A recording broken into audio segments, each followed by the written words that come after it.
Hello छात्रों, स्वागत आप सभी का आपके अपने YouTube channel arts with Sudhir Shekhar में। आज हम सभी क्लास 10th के अंतर्गत जो इतिहास विषय है उसमें एक टॉपिक देखेंगे, यूनान में स्वतंत्रता संग्राम। इसके पहले जो भी टॉपिक हैं इसमें वो सभी हो चुके हैं। अगर आप उन टॉपिकों को नहीं देखे हैं तो प्लेलिस्ट में जाइए और जाकर उन सब टॉपिकों को बारी बारी से आप देख सकते हैं। कुछ टेक्निकल प्रॉब्लम था, कुछ समस्याएं थी, जिसके चलते इस टॉपिक को लाने में थोड़ा विलंब हुआ, लेकिन अब से प्रयास रहेगा कि आपकी जो निरंतर कक्षाएं हैं वो उपलब्ध होती रहेंगी। तो चलिए हम लोग शुरू करते हैं। यूरोप में राष्ट्रवाद जो चैप्टर है, पहला लेसन इतिहास का, उसमें यूनान में स्वतंत्रता संग्राम। देखिए, यूनान के बारे में जानिए। यूरोप में यूनान का अपना कलात्मक, साहित्यिक, दार्शनिक, वैज्ञानिक एवं चिकित्सा संबंधी महत्वपूर्ण उपलब्धि रहा है। यूनान सभ्यता और संस्कृति का देश रहा है। इसे 15वीं शताब्दी में तुर्की के ऑटोमन साम्राज्य में मिला लिया गया था। यूनान को तुर्की के ऑटोमन साम्राज्य में 15वीं सदी में मिला लिया गया था। अब हम लोग ये समझेंगे कि यूनान पर कब्जा तो तुर्की का हो गया, उसके साम्राज्य में मिला लिया गया, तो क्या कारण थे कि यहाँ पे यूनान में स्वतंत्रता संग्राम हमको देखने को मिला। तो अगर हम कारण की बात करें तो यहाँ पर यूनान के जो लोग थे वे चाहते थे कि हमें तुर्की से आजादी मिले। हालांकि तुर्की जो है यहाँ पे अपना आधिपत्य जमाए हुए था, इनके ऊपर कब्जा किए हुए था, फिर भी यूनान के लोगों को धार्मिक और प्रशासनिक कार्यों में ऊंचे पद दिए भी हुए था। यूनान के लोगों को ऊंचा पद ही प्राप्त थे प्रशासनिक क्षेत्रों में, लेकिन फिर भी वे चाहते थे कि हमें तुर्की के शासन से मुक्त होना है, जो कि तुर्की चाहता नहीं था। तो अभी हम लोग जो बात की है उसको थोड़ा सा लिख लेते हैं, देख लेंगे कि यूनान जो है, यूनान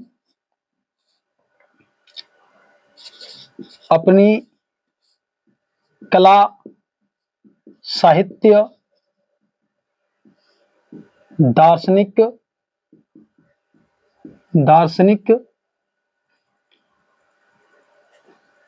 वैज्ञानिक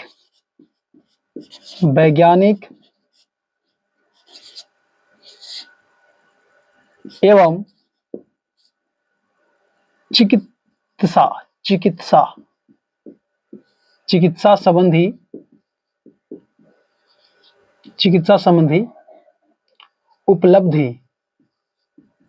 चिकित्सा संबंधी उपलब्धि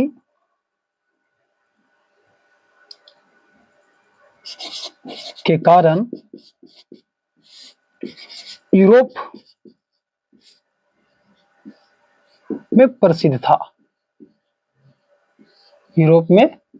था। इसे 15वीं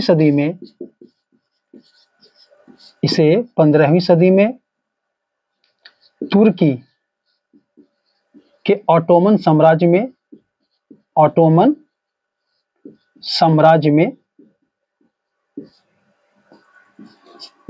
में मिला लिया गया। देखिए क्या बात की है कि यूनान अपनी कला, साहित्य, दार्शनिक, वैज्ञानिक एवं चिकित्सा संबंधी उपलब्धि के कारण यूरोप में प्रसिद्ध था। यूरोप ही नहीं बल्कि पूरा विश्व में प्रसिद्ध था। इसकी एक अपनी पहचान रही है। यहाँ अगर हम दार्शनिक की बात करें, कला साहित्य की बात करें, और यहाँ पे अगर हम बात करें एक से एक विद्वानों की, शासकों की, तो शासकों में सिकंदर महान को कौन नहीं जानता है। उसके गुरु अरस्तु, अरस्तु के गुरु प्लेटो, प्लेटो के गुरु सुकरात, ये सभी दार्शनिक थे। इन सब का यहाँ के कला साहित्य में, दार्शनिक सिद्धांत में काफी महत्वपूर्ण योगदान रहा है। और इसी यूनान को तुर्की जो है 15वीं सदी में अपने साम्राज्य, ऑटोमन साम्राज्य में मिला लिया। तो ये हम लोग देख लिए। अब देखेंगे कि तुर्की का जब कब्जा हो गया यूनान के ऊपर, तो ये कौन से कारण थे, कारण के रूप में देखेंगे हम लोग कि कारण क्या थे कि ये जो यूनान के लोग थे वे लोग तुर्की से आजाद होना चाहते थे।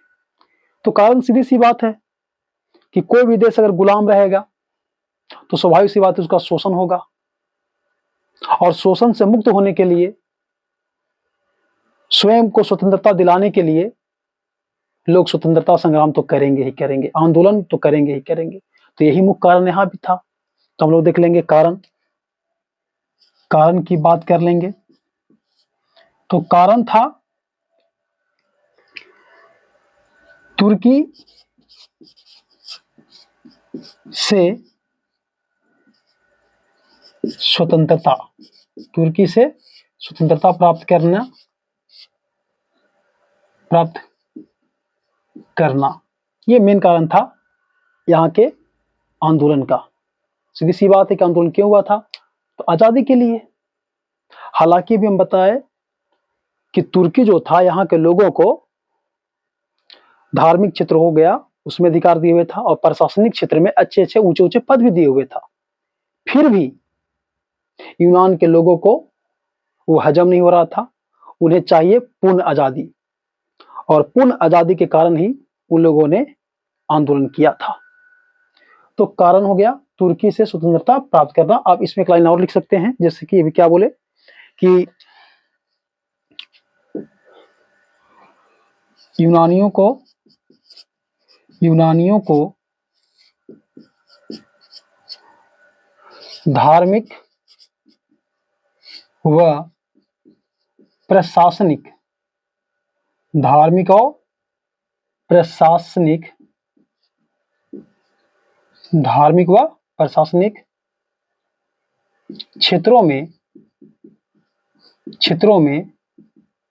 ऊंचे ऊंचे पद प्राप्त थे, ऊंचे ऊंचे पद प्राप्त थे। फिर भी उन्हें पूर्ण आजादी चाहिए था, फिर भी उन्हें पूर्ण आजादी चाहिए था, इसीलिए उन लोगों ने आंदोलन किया। तो मेन कारण ही हो जाएगा, देख लीजिए, तुर्की से स्वतंत्रता प्राप्त करना इनका मेन उद्देश्य था, यही कारण बना आंदोलन का। हालांकि यूनानियों को धार्मिक व प्रशासनिक क्षेत्रों में ऊंचे ऊंचे पद प्राप्त थे, फिर भी उन्हें पूर्ण आजादी चाहिए था। किसी को कितना भी क्यों नहीं अधिकार दे दिया जाए अलग अलग क्षेत्रों में, अगर उसके ऊपर किसी का नियंत्रण हो तो फिर वो तो गुलाम ही हुआ। वही बात यूनान के लोगों का था, इन्हें धार्मिक क्षेत्र में अधिकार थे, प्रशासनिक क्षेत्र में अधिकार थे लेकिन इन्हें पूर्ण आजादी जो चाहिए थी, पूर्ण स्वतंत्रता जो चाहिए, वो नहीं मिली थी, तो गुलाम ही तो माने जाएंगे। और यही कारण था कि इन लोगों ने आंदोलन और विद्रोह किया था। तो ये हो गया कारण, हम लोग देख लिए थोड़ा सा यूनान के बारे में और देख लिए कारण। अब हम लोग बात करेंगे विद्रोह का आरंभ, कि आखिर विद्रोह का आरंभ कहां से हुआ, किस प्रकार से हुआ। तो आप लोग इसका स्क्रीनशॉट ले सकते हैं, अन्यथा इधर देखते हैं, लिखने का प्रयास करते हैं, अगर इधर होता है तो ठीक है। हम लोग देख लेंगे यहाँ पे विद्रोह का आरंभ, विद्रोह का आरंभ, कि विद्रोह जो है वो शुरू कैसे हुआ। तो देखिए, सुनिए, सबसे पहले क्या हुआ कि कुछ संगठन बनाए गए, अंदर ही अंदर भूमिगत रूप से जो काम करता था, उसमें एक संगठन का नाम है हिटोरिया फिलके। कुछ नेता लोग थे जैसे कॉन्स्टेंटाइन रिगास, जिन्होंने गुप्त समाचार पत्र निकाला, कोरेन्स जो दार्शनिक थे, उन्होंने राष्ट्रवादी भावना का प्रचार प्रसार किया और इसके माध्यम से यूनान के लोगों को स्वतंत्रता के लिए जागरूक किया गया। क्या बोले? एक संगठन था, संगठन का नाम हिटोरिया फिलके, हिटोरिया फिलके था। ये अंदर ही अंदर कार्य करता था, लोगों को जोड़ने का काम कर रहा था। एक व्यक्ति तो उनका नाम था कोरेन्स, कोरेन्स ये दार्शनिक थे, इन्होंने राष्ट्रवाद का प्रचार प्रसार किया, राष्ट्रवादी भावना का प्रचार प्रसार किया, प्रचार प्रसार किया। एक थे कॉन्स्टेटाइन, कॉन्स्टेटाइन, उन्होंने गुप्त समाचार पत्र निकाला था, गुप्त समाचार पत्र निकाला और इसके माध्यम से वहां पे अंदर ही अंदर कार्य होने शुरू हो गए। तो ये तो संगठन थे और राष्ट्रवादी भावना का प्रचार प्रसार हो रहा था, गुप्त समाचार पत्र चल रहे थे। लेकिन एक जो विद्रोह होता है सामूहिक रूप से, उस विद्रोह की जो शुरुआत है 1821 ईस्वी में हुआ था। विद्रोह की शुरुआत कब हुआ था? 1821 ईस्वी में। विद्रोह की शुरुआत हुई 1821 में और जो इसका नेता था, जो नेतृत्व कर रहा था, उसका नाम था अलेक्जेंडर हिप्सलांटी, हिप्सलांटी। विद्रोह की जो सामूहिक रूप से आगाज हुआ, विद्रोह शुरू हुआ, आरंभ हुआ, वो हुआ 1821 में और उसका नेतृत्वकर्ता कौन था? अलेक्जेंडर हिप्सलांटी। लेकिन इस विद्रोह को तुर्की ने बहुत ही जल्द दबा दिया, बहुत ही क्रूरतापूर्वक, और अलेक्जेंडर हिप्सलांटी को पकड़ के जेल में डाल दिया गया। तो इस तरह से यूनानियों के द्वारा यह पहला विद्रोह असफल हुआ। यह विद्रोह क्या हो गया था? यह विद्रोह असफल हो गया, असफल हो गया, क्योंकि इसको बहुत ही निर्ममतापूर्वक, इसको क्रूरतापूर्वक तुर्की जो था वो दबा दिया था।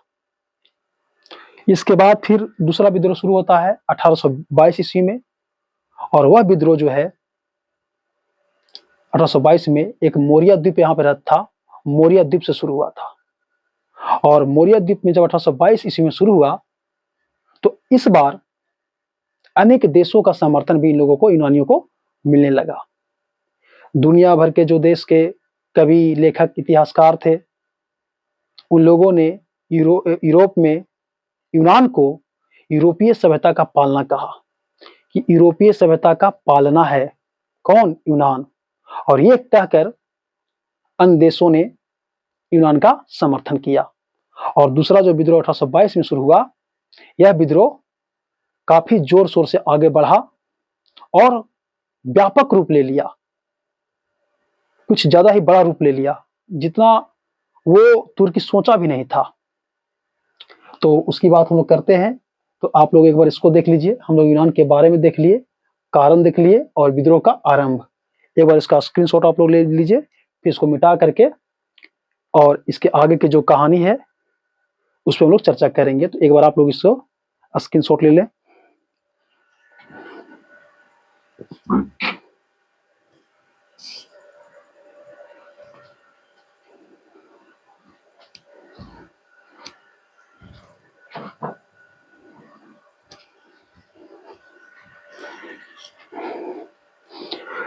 चलिए अब आगे बढ़ते हैं, जहां तक बात हो चुकी थी उसके आगे बढ़ेंगे और देखेंगे कि दूसरा जो विद्रोह हुआ है, उस दूसरे विद्रोह में किस तरह से यूनान के लोगों ने, क्रांतिकारियों ने विद्रोह को आगे तक लेके गया और घटना को अंजाम दिया।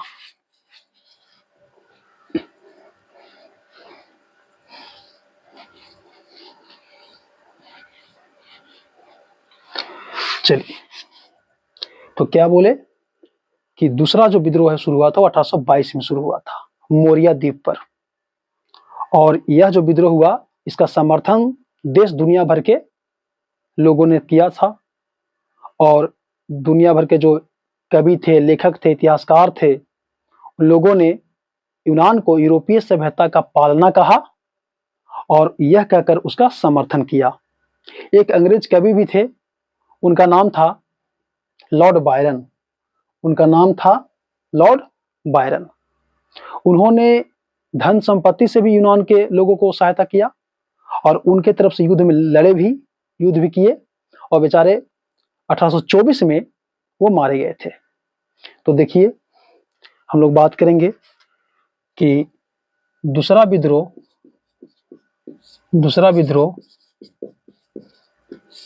1822 में मोरिया द्वीप में शुरू हुआ था। मोरिया द्वीप में शुरू हुआ। इस विद्रोह में या इस विद्रोह को अन्य देशों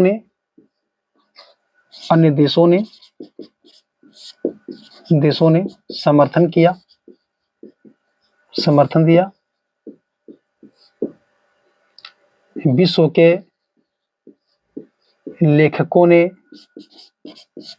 लेखकों, कवियों एवं इतिहासकारों ने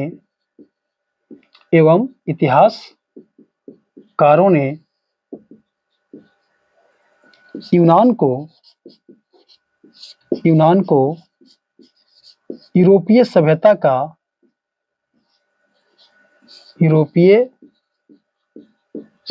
का पालना कहा और उसका समर्थन किया।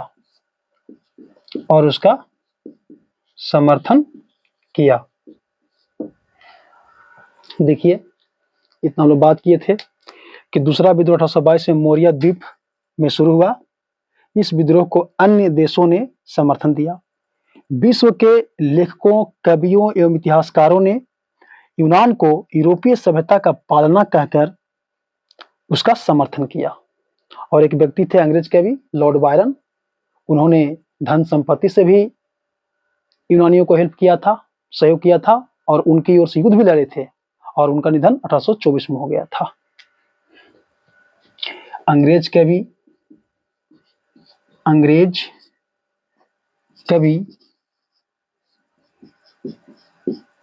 लॉर्ड बायरन ने यूनानियों को धन से सहयोग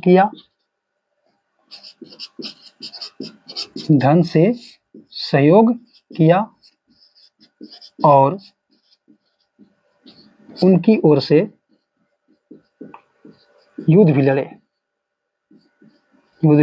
लड़े तथा मारे गए। युद्ध के दौरान ही मारे गए। तो ये हुआ। देखिए, हम लोग बात कर रहे हैं यूनान में स्वतंत्रता संग्राम का। पहले देख लिए यूनान के बारे में, देखे थोड़ा उसकी क्या प्रसिद्धि है, उसकी क्या उपलब्धि थी। फिर देखे यूनान में जो स्वतंत्रता आंदोलन हुआ उसका कारण, और फिर देखे विद्रोह का आरंभ। और विद्रोह का आरंभ में हम लोग देख रहे हैं 1821 में पहला विद्रोह हुआ था जो कि असफल रहा। उसके बाद हम दूसरा विद्रोह देखे 1822 में। यह विद्रोह जो है, तुर्की को लगा कि यह विद्रोह स्वतः ही समाप्त हो जाएगा, जिस तरह से उसने पहला विद्रोह को दबाया था। लेकिन उसे अंदाजा नहीं था कि यह विद्रोह अंदर ही अंदर काफी ज्यादा जोर शोर पकड़ लिया है और बहुत ही व्यापक स्तर, मतलब बड़े पैमाने पर यह विद्रोह फैल गया। इस विद्रोह ने पूरी दुनिया को आकर्षित किया था अपनी ओर। जब यह विद्रोह काफी ज्यादा फैल गया, काफी ज्यादा बढ़ गया और इसका आभास जब तुर्की को हुआ, तो तुर्की ने इस विद्रोह को दबाने के लिए इस विद्रोह को धार्मिक स्वरूप प्रदान किया। धार्मिक स्वरूप प्रदान किया, इसका मतलब यह है कि उसने यह आह्वान किया, यह घोषणा किया कि यह युद्ध केवल उसका युद्ध नहीं, बल्कि इस्लाम की रक्षा के लिए ये स्वयं जितने भी मुसलमान हैं उनकी रक्षा के लिए ये युद्ध है। ये मेरा युद्ध नहीं है, ये पूरे मुसलमानों का युद्ध है। ये धार्मिक स्वरूप दिया, क्यों दिया? कि इससे उसे अन्य मुस्लिम जो कंट्री है, मुस्लिम देश है, उसका सहयोग प्राप्त होगा और आसानी पूर्वक ये विद्रोह को दबा देगा। और हुआ भी यही। तुर्की का शासक इस समय महमूद द्वितीय था और उसने जो घोषणा किया, धार्मिक स्वरूप प्रदान किया इस युद्ध को कि यह युद्ध मेरा नहीं बल्कि सभी मुसलमानों का है, यह सुनकर मिस्र के शासक पाशा मोहम्मद अली आया और पाशा मोहम्मद अली आकर के तुर्की को सहयोग किया और इस विद्रोह को दबाने का प्रयास किया। इस विद्रोह को दबाने के लिए लगभग 20,000 यूनानियों को मौत के घाट उतार दिया गया। और जब यह घटना घटी तो दुनिया भर के देशों ने यूनान के प्रति सहानुभूति जताई और तुर्की के विपक्ष में आकर या तुर्की के विरुद्ध आकर उसकी निंदा की। इसी समय रूस और फ्रांस जो थे, इन लोगों ने 1826 में हस्तक्षेप किया इस युद्ध को और यूनान का समर्थन किया। इसके बाद 1827 ईस्वी में लंदन में एक सम्मेलन हुआ, एक बैठक हुआ, उसमें 3 देश भाग लिए, इंग्लैंड, फ्रांस और रूस। और ये 3 देशों ने निर्णय लिया कि तुर्की जो यूनान के ऊपर कर रहा है अत्याचार, उसे रोकना होगा। तो ये सम्मेलन किया। तो जहां तक हम लोग बात कर ले वहां तक थोड़ा लिख लेते हैं ताकि आपको और बेहतर समझ में आए। देखिए इसके बाद क्या लिखे कि इस विद्रोह को दबाने के लिए, इस विद्रोह को दबाने के लिए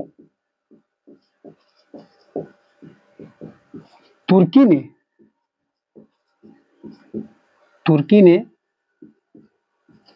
इसे धार्मिक स्वरूप प्रदान किया। धार्मिक स्वरूप प्रदान किया। धार्मिक स्वरूप का मतलब क्या हो गया कि ये नाम दे दिया कि धर्म की लड़ाई है, ये केवल मेरी लड़ाई नहीं है, ये पूरे मुसलमानों की लड़ाई है। इससे क्या हुआ कि इससे मिस्र के शासक पाशा मोहम्मद अली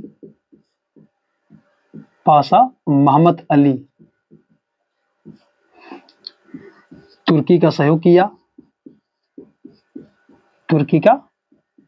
किया और विद्रोह को दबाने के लिए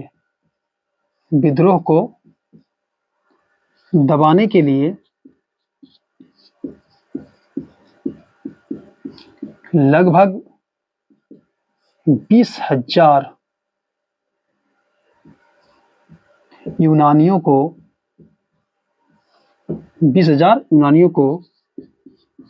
मौत के घाट उतार दिया गया।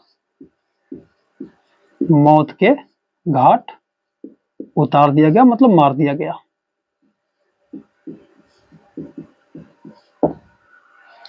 देखिए यूनानियों के साथ कितना अन्याय हुआ तुर्की के द्वारा, और उसका सहयोग किया था मिस्र। जब इस तरह की घटना घटी तो दुनिया भर के देशों ने यूनान के प्रति सहानुभूति जताई और तुर्की के विरोध में उसका निंदा किया।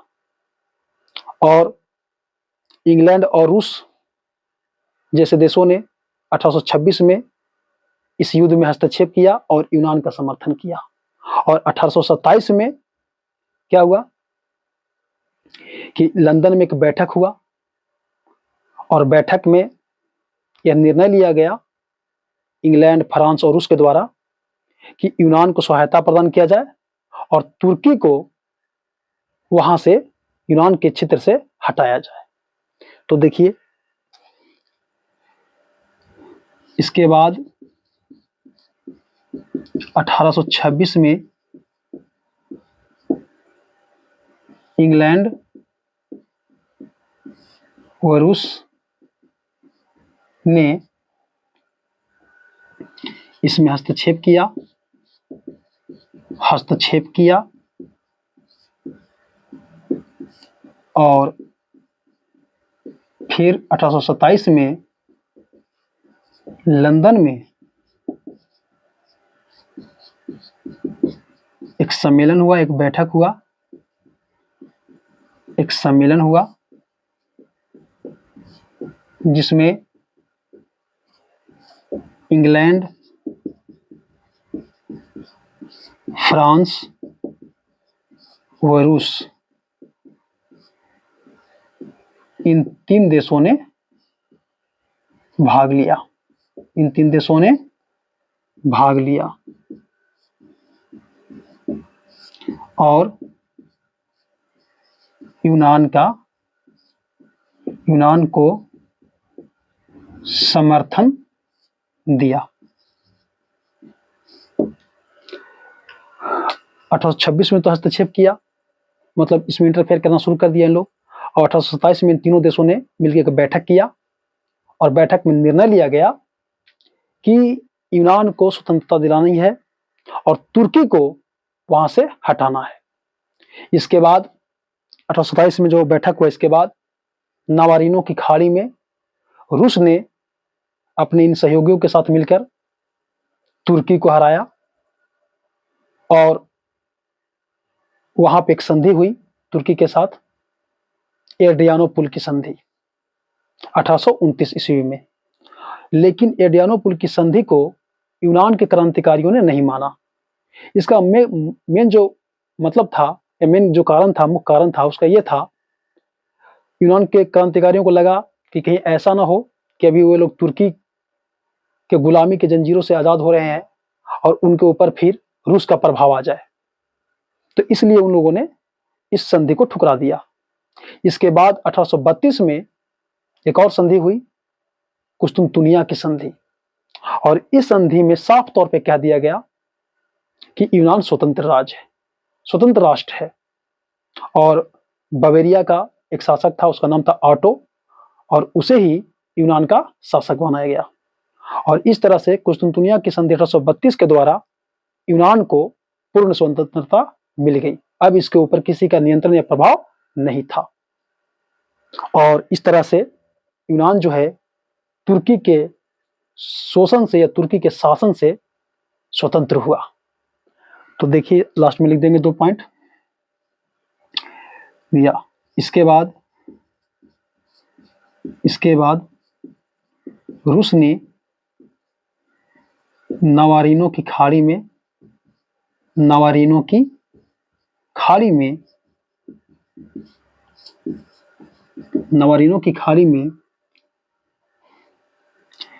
तुर्की को हराया। फिर 1829 में एड्रियानोपुल की संधि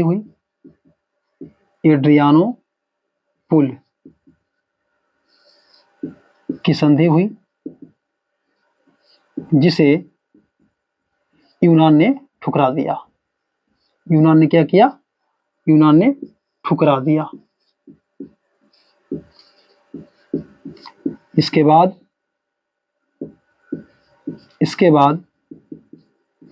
1832 में कुस्तुनतुनिया की संधि हुई और यूनान स्वतंत्र घोषित हुआ। और एक लाइन आप लोग लिख लीजिएगा इसमें कि बवेरिया के शासक ऑटो को यूनान का राजा घोषित किया गया। तो देखिए हम लोग देख रहे थे यूरोप में राष्ट्रवाद के अंतर्गत एक टॉपिक बचा हुआ था, यूनान में स्वतंत्रता संग्राम। ये टॉपिक बड़ा था क्योंकि यहाँ से क्वेश्चन आता है दीर्घ उत्तरीय, जो 4 से 5 नंबर का रहेगा, और दीर्घ उत्तरीय प्रश्न आता है तो थोड़ा टॉपिक तो बड़ा रहेगा ही, और जो पढ़ना है उससे पीछे भी नहीं हटना है, चाहे वो छोटा टॉपिक हो बड़ा टॉपिक हो। तो हम लोगों ने देखा यूनान के स्वतंत्रता संग्राम में, पहले यूनान के बारे में देखा कि इसकी क्या उपलब्धि है, फिर इसका कारण देखे, फिर विद्रोह का आरंभ देखे कि 1821 ईस्वी में हुआ था, लेकिन उस विद्रोह को जो अलेक्जेंडर हिप्पोलिटा ने किया था उसको दबा दिया गया था। फिर देखे 1822 में, देखिए यहाँ से कि दूसरा विद्रोह 1822 में मोरिया द्वीप में शुरू हुआ। इस विद्रोह को अन्य देशों ने समर्थन दिया। विश्व के लेखकों, कवियों एवं इतिहासकारों ने यूनान को यूरोपीय सभ्यता का पालना कहा और उसका समर्थन किया। अंग्रेज कवि लॉर्ड बायरन ने यूनानियों को धन से सहयोग किया और उनकी ओर से युद्ध भी लड़े और मारे गए। इस विद्रोह को दबाने के लिए तुर्की ने इसे धार्मिक स्वरूप प्रदान किया, धर्म का युद्ध कह दिया कि ये हमारा युद्ध नहीं बल्कि सभी मुसलमानों का युद्ध है।